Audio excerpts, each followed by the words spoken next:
Okay, what are you going to read for us, Vera? Well, I thought I would read one of my short stories. This is not a particularly well-written story, but it is about my childhood. And as you know, the group that I belong to in Eastbourne gives you a subject. So these are childhood memories. And I wrote it in, this year. Childhood memories. My mother, Mary Nielsen, née Brock, said she had something to tell me. I was 7 years old and my father Henry had recently died of cancer.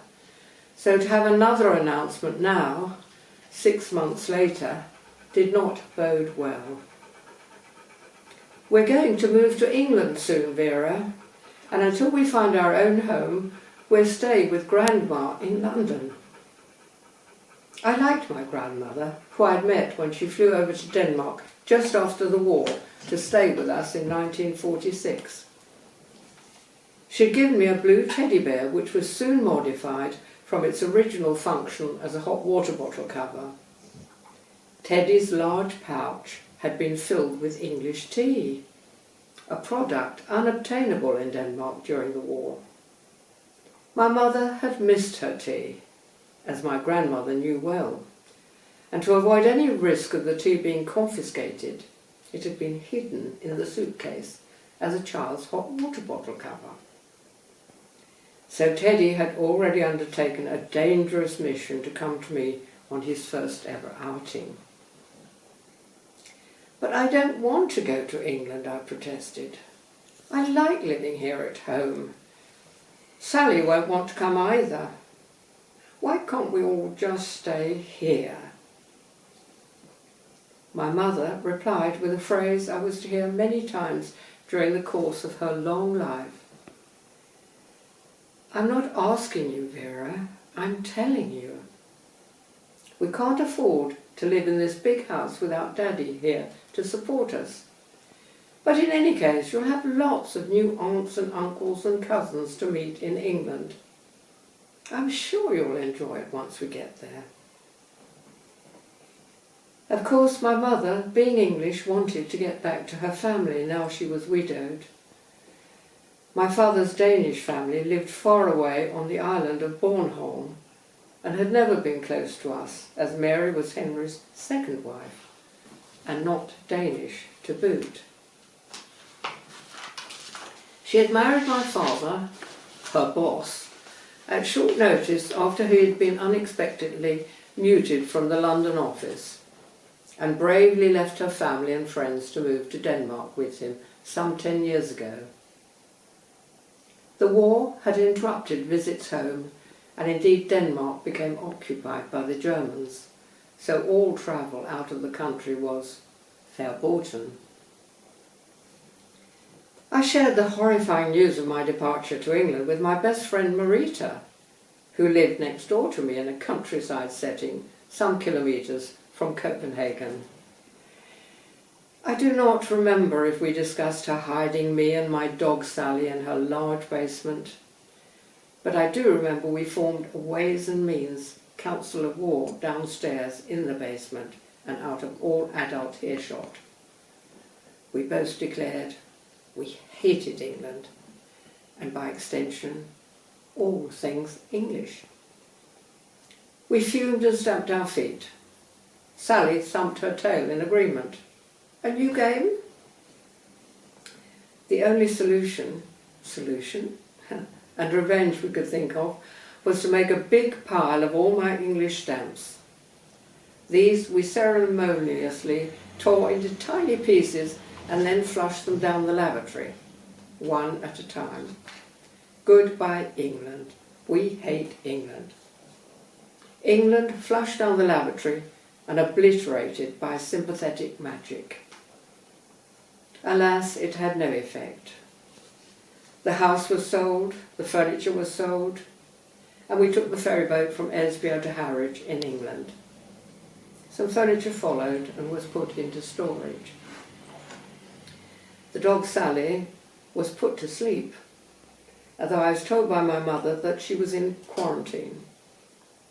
But after months of persisting questioning by myself, this explanation was given to the neighbours who took her out of quarantine. I only learned the truth when I was in my 40s, and fortunately old enough to forgive my mother, and to understand that for a young widow with a small daughter and no home to go to, this solution was the only one she could think of at the time. So my early life did not move in a very straight line. It started by my being abandoned at birth and put into an orphanage. At 8 months old, I was adopted by a loving couple, my new real parents, Mary, English, and Henry, Danish. The period until my father's death being full and free of all problems, other than a recurring bronchitis outbreak every winter. I had a nice home, friends, dance lessons, music lessons, a nursemaid, a good life. The rude awakening at 8 years old came when I found myself in a small rented ground floor flat in a terraced house in the East End of London. Some of the neighbours laid the skins of rabbits out to dry on windowsills, the very same tame rabbits who had been reared in small indoor hutches. And the worst thing was that Grandma's lavatory was in the garden and full of large and threatening spiders. Obviously, I resolved to get out of that situation ASAP. In due course I did, but that's a story full of other grown-up memories. Very good. So, when did you realise you'd been adopted?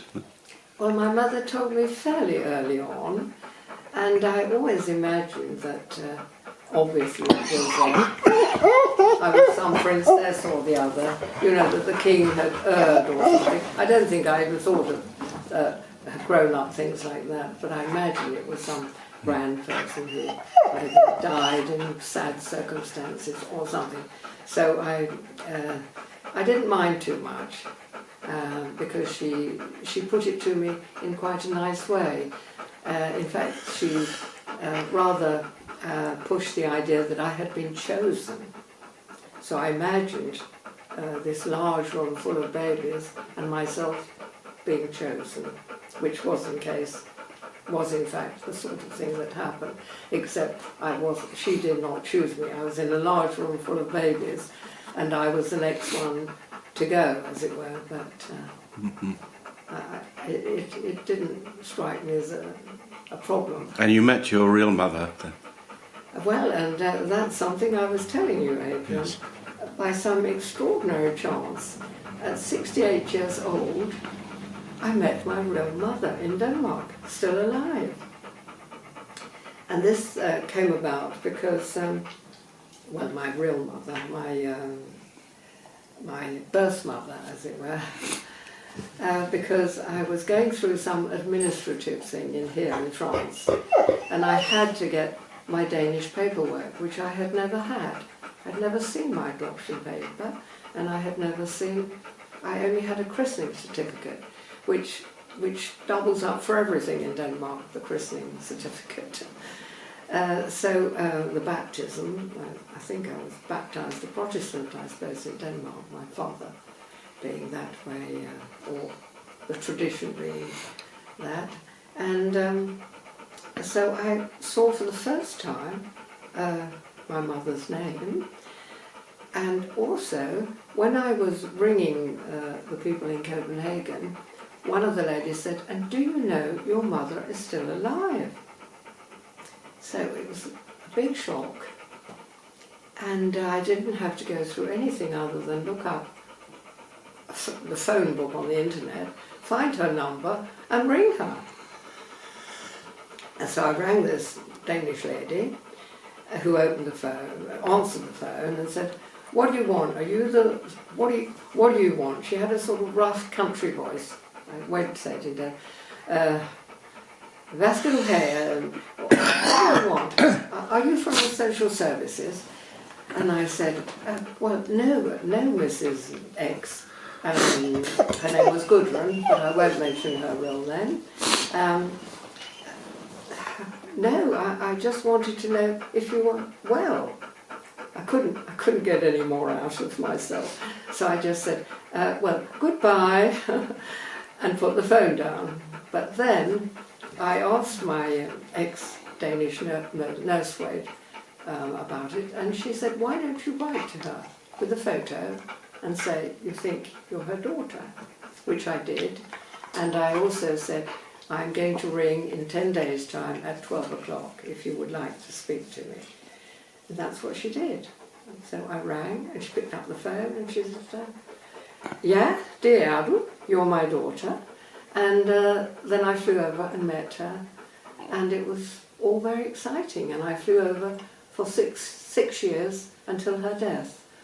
Every year, we had to keep it a secret from her daughter, her legitimate daughter, because she was against all that, did not want the vision of her mother being smeared for the grandchildren, the Danish grandchildren, as if they would care. In this day and age, 68, I suppose, 16 years ago, I mean, the Danes are very wide awake, I mean, they would understand it. But she told me the story, that she was a young girl in Copenhagen and had a boyfriend and got pregnant, and her father gave her the option of leaving home and never seeing the family again, or putting her child up for adoption and never speaking of it.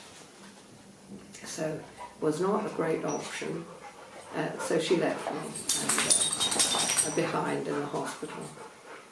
And she gave birth to me on the 24th of December 1940, and she was all alone.